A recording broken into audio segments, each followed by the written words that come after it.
Hey everyone, my name's Andy. My channel is Finding Value. If you like making money, subscribe to the channel. We talk about undervalued assets. In this particular presentation, I'm going to talk about February's housing starts are bad news for the housing market and the reasons behind the lower housing start number.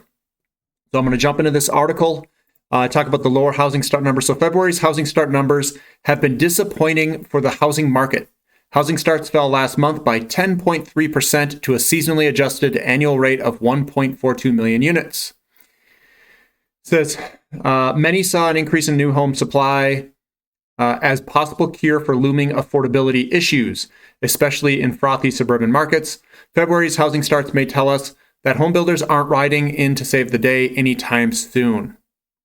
So it seems that in 2020, the endemic problem with lumber prices has played a key role in declining housing starts. Rising interest rates, too, have dropped the number down.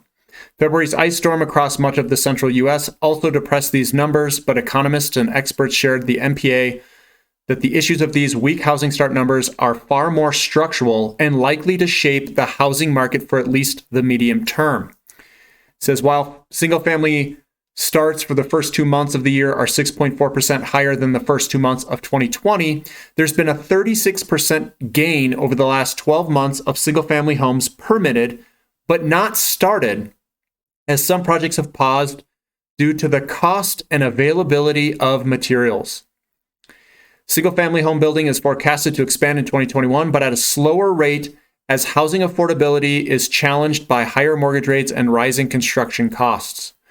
Dietz noted that while lumber prices are playing an outsized role in this gap between permitted and started houses, builders are struggling with a number of key supply chain issues. Appliances, for example, are becoming harder to acquire and install in a timely, cost-effective manner.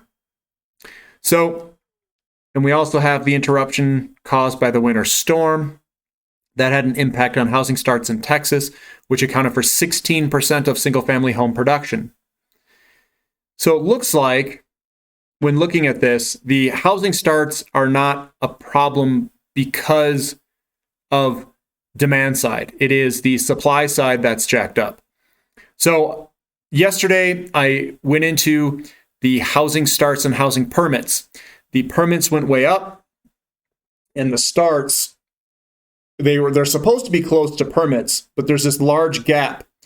This gap is due to the supply side and pricing, lumber prices, the availability of appliances, lumber, all that stuff.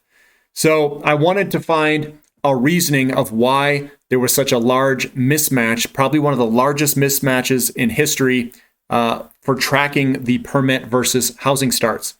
So it looks like we've got shortages on the supply side, and two, we've got some weather-related impacts that impacted the housing starts. So there's your answer. I wanted to touch back on that and make sure everybody understands that that is the reasoning. It's not that there's some sort of major demand problem.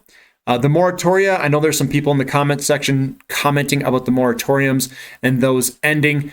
I don't think those are going to have an impact on a structural market deficit like this. They could impact price for a short term. I don't think it can impact the structural home deficit that we're seeing. We're still going to have to build these homes at some point, and it's going to be, if the moratoria ends or something happens, it'll delay that point, but I don't think it will eliminate it. It's just going to push it back a little bit. So the demographics and the structural deficits are what's going to drive home prices higher in the long term. If you guys like this content, subscribe to the channel, give me a thumbs up. I appreciate you guys listening. This is Finding Value.